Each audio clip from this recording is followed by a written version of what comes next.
तो पहला MCQs है, इसमें कहते हैं there are total 4 parties involved in Kashmir dispute, India, Pakistan, the people of Kashmir and USA, United Kingdom, China या रशिया।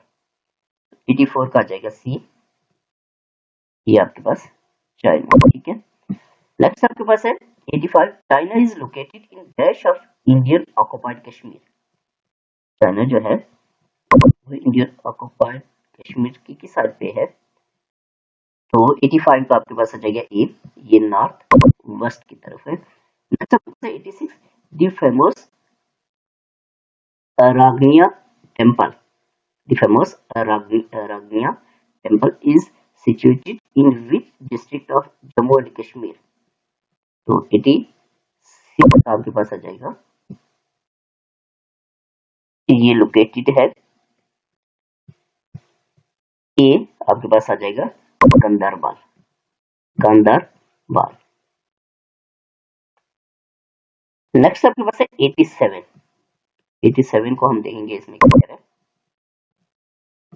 इसमें कहता है which organisation has claim to has established province in Indian occupied Kashmir, Ghazwa of Hind, India province in Arabic, तो 87 का आपके पास आ जाएगा B, ISI, ठीक है। नेक्स्ट आपके पास है 88, इसमें कहता है who is the current speaker Azad Jammu and Kashmir legislative assembly,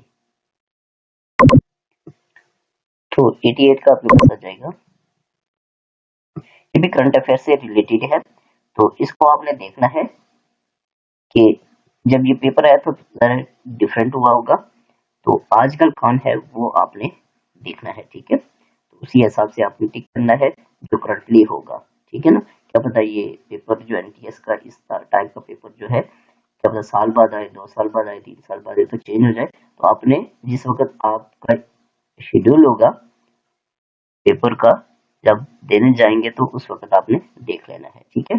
तो इस हिसाब से जब ये पेपर आया था उस हिसाब से जो था वो आपके पास शागलाम का था, ठीक है, सी आ जाएगा। नेक्स्ट आपके पास है 89, ठीक है। तो 89 से आगे जो है वो इस्लामिक स्टडी से रिलेटेड MCQs है, तो नेक्स्ट लेक्चर में हम 89 से ऑनवर्ड पढ़ेंगे।